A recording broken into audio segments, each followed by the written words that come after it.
Hello বন্ধুরা, welcome to my channel. আমি সুশান্ত। আজকের এই ভিডিওয়ে আমরা তৃতীয় শ্রেণীর দ্বিতীয় পর্যায়ক্রমিক মূল্যায়ন প্রস্তুতির জন্য রায় ও মার্টিন প্রশ্ন বিচিত্রা থেকে গণিত বিষয়ের ওপর যে সমস্ত মডেল সেটগুলি দেওয়া রয়েছে তার 4 নম্বর সেটটি সমাধান করব। আর ভিডিওটি শুরু করার আগে বলি, চ্যানেলে যদি প্রথম এসে থাকো চ্যানেলটিকে সাবস্ক্রাইব করে নিও এবং বেল আইকনে ক্লিক করে অল অপশানটিকে অন করে নিও। তো দেখো, তোমাদের আমার গণিত বইয়ের যতদূর পরীক্ষা হবে দ্বিতীয় পর্যায়ক্রমিক মূল্যায়ন সমস্ত ভিডিওই আমার চ্যানেলে দেওয়া রয়েছে। সেগুলি তোমরা চাইলে প্লেলিস্টে গিয়ে আগে দেখে নিতে পারো, তারপর এই মডেল সেটগুলি দেখে নিও। একটা দেখো, শূন্যস্থান পূরণ করো। 16টি কলা হলো ড্যাশ জোড়া। 16টি কলা সমান কত জোড়া হবে? তার আগে জেনে নিতে হবে যে এক জোড়া সমান কটি? দুটি। তাহলে 16টি রয়েছে, তাহলে কত জোড়া হবে? 2 দিয়ে ভাগ করে দাও 16কে, উত্তর হয়ে যাবে 8 জোড়া। আচ্ছা, এরপর এটা দেখো, এই চিত্রটিতে বাহুর সংখ্যা ড্যাশ। কটা বাহু রয়েছে? এইগুলোকে বাহু বলা হয়। 1 2 3 4 5, উত্তর হয়ে যাবে 5টি। আচ্ছা, গয়েরটা দেখো, চিত্রটিতে ত্রিভুজ পেলাম ড্যাশটি। এখানে ত্রিভুজ কটা আছে ভালো করে গুনে দেখো তো। প্রথমে এই ছোটো ছোটোগুলো গুনে নাও, 1 2 3 4টে। আচ্ছা, এরপর দেখো, এই দিকের এই গোটাটাকে যদি ধরি একটা, তাহলে 5টা। আবার এই দিকের একটা গোটা ধরলে 6টা। আবার এই সাইড থেকে যদি ধরি 7টা, এই দিক থেকে ধরলে 8টা, মোট 8টি। এরপর ঘয়েরটা দেখো, বিন্যাস দেখে পরেরটি আঁকো। এখানেও দেখো ছবিটি লক্ষ্য করো। প্রথমে এই যে লাইনটি রয়েছে এইখানে, তারপর একটা দেখো লাইন এই দিকে, তারপর একটা লাইন এইখানে, তার মানে এই বাঁ সাইড থেকে ঘুরে ঘুরে যাচ্ছে লাইনটি। তাহলে এর পরেরটা কোন দিকে হবে লাইনটা? দেখো, প্রথমে এইরকম ছবিটা হয়ে যাবে। লাইনটা তোকে এইখানে ছিল, ঘুরে ঘুরে যাচ্ছে যেহেতু, তাহলে এই সাইডে হবে, এইখানটাতে। আচ্ছা, ওয়াটা দেখো, বিন্যাস দেখে পরেরটি আঁকো। কী দেওয়া রয়েছে? প্রথমে যোগ চিহ্ন, তারপরে একটি আয়তক্ষেত্র, আবার যোগ চিহ্ন, তাহলে আবার কী হবে? আবার আয়তক্ষেত্রই হবে এইরকম। 2 দাগেরগুলি দেখো, সঠিক উত্তরের পাশে ঠিক চিহ্ন দাও। একটি পিঁপড়ের 6টি পা হলে 3টি পিঁপড়ের কটা পা হবে? কিন্তু খুব সহজ। তাহলে 3কে 6 দিয়ে গুণ করে দাও, 3 6 18টি। কয়েকটা দেখো, এই চিত্রটিকে বলে আয়তক্ষেত্র, বর্গক্ষেত্র নাকি ত্রিভুজ? দেখো, এই দিকটা একটু বেশি লম্বা, এইটার এইটা একই, এবং এই দিকের সাথে এই দিকের মাপ দুটো একই। এটাকে বলা হয় দৈর্ঘ্য, এই দিকটা বলা হয় প্রস্থ। তো এই চিত্রটি হবে আয়তক্ষেত্র। দৈর্ঘ্য প্রস্থ থাকলে তাকে আয়তক্ষেত্র। গয়েরটা, বিজোড় সংখ্যার সঙ্গে 1 যোগ করলে পাবো। বিজোড় সংখ্যার সাথে যদি 1 যোগ করা হয় আমরা পেয়ে যাব কি সংখ্যা? জোড় সংখ্যা। বুঝে গেল? ঘয়েরটা দেখো, 13কে 2 দিয়ে ভাগ করলে ভাগশেষ থাকে 0 1 নাকি 2? কত হবে? 1 থাকবে ভাগশেষ, কারণ 13টা একটা মৌলিক সংখ্যা। তো ভাগটা তোমরা করে দেখে নিতে পারো। ওয়াটা দেখো, একটি ব্যাঙ 1 লাফে 7 ঘর যায়, অর্থাৎ ব্যাঙটা যদি একবার লাফায় 7 ঘর টপকে যাচ্ছে। তাহলে 5 বার যদি লাফায় কত হবে? ওরমভাবে আর 2 বার লাফালে আবার 7 ঘর যাবে, 3 বার লাফালে আরও 7 ঘর। তাহলে 7 ঘর করে বেড়ে বেড়ে কিন্তু সে যাচ্ছে, সমান সংখ্যায় বাড়ছে। তাহলে এক্ষেত্রে আমরা গুণ করে দেবো, 5 7 35, 35 ঘর যাবে। 3 দাগেরগুলি দেখো এবার কি বলেছে, নিচের প্রশ্নগুলির উত্তর দাও। নাগরদোলার খাঁচাগুলোতে 35 জন বসেছে, প্রত্যেক খাঁচায় 5 জন বসেছে, তাহলে নাগরদোলায় ড্যাশটি খাঁচা আছে। কটা খাঁচা আছে?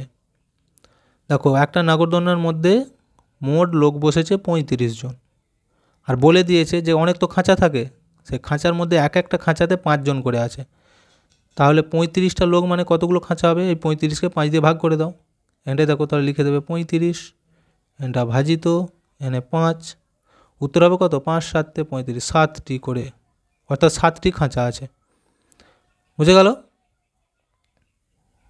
কয়েকটা দেখো, একজন ঘড়ি বিক্রেতা 148টি ঘড়ি বিক্রি করেছেন, প্রতিটি ঘড়ির দাম 6 টাকা হলে মোট কত টাকা পেয়েছেন? তাহলে মোট বলেছে, তাই তো, আর দাম কিন্তু সমান 6 টাকা করে, প্রত্যেকটার দাম 6 টাকা করে। তাহলে 6 টাকা করেই বাড়বে, সমান সংখ্যায় বাড়লে কি বলেছি? গুণ করে দেবে। তাহলে দেখো, এই 148টি সে ঘড়ি বিক্রি করেছে, দাম 6 টাকা করে, তাহলে গুণ করে দাও 148কে 6 দিয়ে। দেখো কত হয়, 6 8 48, 8 হাতে 4, 4 6 24 সাথে 4 যোগ করলে 28, 28 8 হাতে 2, 6 1 6 আর 2 8, তাহলে 888 টাকা। এখানটা হয়ে যাবে 888 টাকা পেয়েছেন। আচ্ছা, এরপর 4 দাগেরগুলি দেখো কি বলেছে। নিচের প্রশ্নগুলির উত্তর দাও। যে কোনো দুটি। পাড়ার স্বাধীনতা দিবস অনুষ্ঠানে পুষ্পিতা বন্ধুদের সঙ্গে গেছে। 63 জন এসেছেন এবং 9টি সারিতে বসবেন। প্রত্যেক সারিতে কতজন বসবে হিসাব করি। তাহলে কি বলেছে ভালো করে আগে বুঝে নিতে হবে। মোট 63 জন এসেছে, 9খানা সারিতে বসবেন, অর্থাৎ প্রত্যেক সারিতে কতজন বসবে সেটা আমাদের বার করতে হবে। কি করব? ভাগ করে দেবো। দেখো 63কে 9 দিয়ে ভাগ করে দাও, তাহলে উত্তর বেরিয়ে যাবে। এই 63 9টা সারিতে যদি বসে তাহলে প্রত্যেক সারিতে কজন করে হবে? 7 দিয়ে দেখো, 7 9 63, তাহলে এই 7 জন করে। এই যে বলেছে যে প্রত্যেক সারিতে কতজন বসবে হিসাব করো, তাহলে উত্তর লিখতে হবে 7 জন। কয়েকটা দেখো এবার। 2 দিয়ে বিভাজ্য হতে হলে এককের ঘরের অঙ্কে ড্যাশ থাকতে হবে। কি কি থাকতে হবে? তাহলে এখানে লিখতে পারো, দেখো কি কি লিখবে। এই 0 2 4 6 8 থাকতে হবে 2 দ্বারা বিভাজ্য হতে গেলে। গয়েরটা আমাদের এইখানেতে একটা ভাগ অঙ্ককে দেখিয়ে দিয়েছে। দেখো এইখানে একটা সংখ্যা, এখানে একটি সংখ্যা, এখানে একটি সংখ্যা, অর্থাৎ এখানেটাকে কি বলা হয়? যে সংখ্যাটি দিয়ে ভাগ করি ভাজক। উপরে যেটা বেরোয় সেটা কি? ভাগফল। নিচে যেটা বেরোয় সেটা ভাগ শেষ। এবার এইখানেরটাকে আমাদের বার করতে হবে। এইটা কি? ভাজ্য। তো ভাজ্যকে বার করার একটা নিয়ম কিন্তু আমাদের রয়েছে, সেটা তোমরা জানো। এখানে সেটা লিখে বার করতে হবে। দেখো ভাজ্য সমান কি কি হবে? ভাজক গুণিত ভাগফল যুক্ত ভাগশেষ। আর আমাদের তো এগুলো দেওয়া রয়েছে, তারপর সংখ্যাগুলো বসিয়ে দিলে উত্তরটি বেরিয়ে যাবে।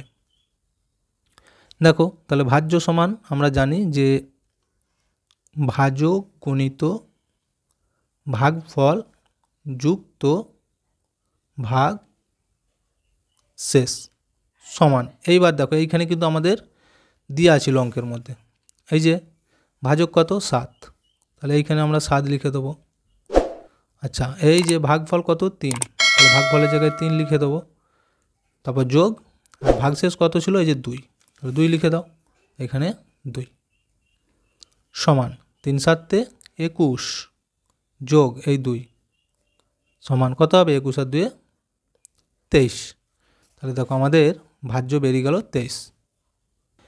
এরপর দেখো 5 দাগের কয়েকটা কি বলেছে। ভাগফল নির্ণয় করো। 615কে 5 দিয়ে ভাগ। তাহলে কিভাবে করব? দেখো তাহলে প্রথমে আমরা 1 খাওয়াবো, তাহলে 5 1 5, বিয়োগ করলে 1 থাকবে, একটা ছোট হয়েছে তাহলে একটা নামিয়ে দাও। 11 কত খাওয়াবো? 5 2 10, 3 খাওয়ালে কিন্তু বেশি হয়ে যাবে, তাহলে আমরা 2 খাওয়াবো। আচ্ছা বিয়োগ করবো, দেখো 1 এখানে মিলে গেছে। এরপর আমরা এই 5টিকে নামিয়ে দেবো। 15, 5-এর ঘর নামটা গুনে দেখো 15 কোথায় মিলছে? 3 5 15, তাহলে উত্তর মিলে গেছে। তাহলে এইখানে লিখতে হবে যে অতএব নির্ণেয় ভাগফল সমান কত? এই যে 123 হলো। কয়েকটা দেখো। ক্লাসের দিদিমণি 225টি খাতা নিয়ে এলেন। প্রত্যেককে 7টি করে খাতা দেবেন। কতজনকে খাতা দিতে পারবেন? তাহলে দেখো মোট খাতা এনেছে 285টি, আর এক একজনকে 7টা করে দেবে। তো কতজন পাবে খাতাটা? কি করব আমরা? এই 285কে 7 দিয়ে ভাগ করে দেবো, তাহলেই তো বেরিয়ে যাবে সমান সংখ্যায়। দেখো ভাগটা যদি আমরা করি, প্রথমে একটা সংখ্যা ধরলে 2, এখানে আছে 7, ছোট হয়েছে তাহলে দুটো ধরবো 28। 7-এর ঘর নামটা গুনে দেখো কোথায় 28 হচ্ছে, 4 7 28 মিলে গেছে। 5টাকে নামিয়ে দেবো। এরপর কি করব? দেখো 5টা কিন্তু 7-এর থেকে ছোট, আর এরপর কিন্তু আর সংখ্যাও নেই আমাদের, তাই তো, নামানোর মতো। তাহলে আমরা কি করবো? একটা 0 খাওয়াবো। 7 0 0, 5টা নেমে যাবে। তাহলে এটা কিন্তু আমাদের ভাগশেষ রয়ে যাচ্ছে, যেহেতু ভাগটা আর মিলছে না। তাহলে এখানে হচ্ছে 40। এবার আমাদের কি চেয়েছিল উত্তর? যে কতগুলো খাতা দিদিমণির কাছে পড়ে থাকবে আর কতজনকে খাতা দিতে পারবে। তাহলে উত্তর লিখতে হবে যে 40 জনকে খাতা দিতে পারবে। বুঝে গেল? আর এই যে বলেছিল দিদিমণির কাছে পড়ে থাকবে, হিসাব করো কটা খাতা, তাহলে লিখতে হবে 5টি খাতা দিদিমণির কাছে পড়ে থাকবে। এটাই উত্তর। এরপর দেখো গয়েরটা কি বলেছে যে একটি ত্রিভুজ অঙ্কন করো। তো ত্রিভুজ মানে হচ্ছে 3টে যার বাহু, তাই তো? তো তোমরা এটা স্কেল দিয়ে ভালো করে আঁকবে। তো আমি একটু দেখিয়ে দিচ্ছি তবু। তো যেহেতু এখানে মাপজোপ করে বলেনি যে কিসের সাহায্যে আঁকতে হবে, তোমরা শুধুমাত্র স্কেল দিয়ে এঁকে দিতে পারো। নাহলে ত্রিভুজ আঁকার কিন্তু নিয়ম রয়েছে কাঁটা কম্পাসের সাহায্যে। তোমরা এইভাবে একটা এঁকে দেবে স্কেল দিয়ে, মোটামুটি একটা সাইজ করে এভাবে বস কাটাবে। 3টে যেহেতু বাহু, যে কোনো মাপ নেবে।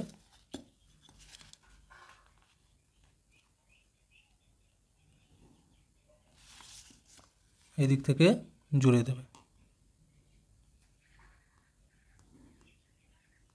বুঝে গেল? আর নাম দিয়ে দেবে ABC। আর যদি পারো এই মাপগুলো স্কেল দিয়ে মেপে মেপে লিখে দেবে এই জায়গাগুলিতে। বুঝে গেল? তো ভিডিওটি আজকে আমরা এখানেই শেষ করছি। ভিডিওটি যদি ভালো লাগে অবশ্যই একটা লাইক দিয়ে দিও এবং শেয়ার করে বন্ধুদেরকেও দেখার সুযোগ করে দিও।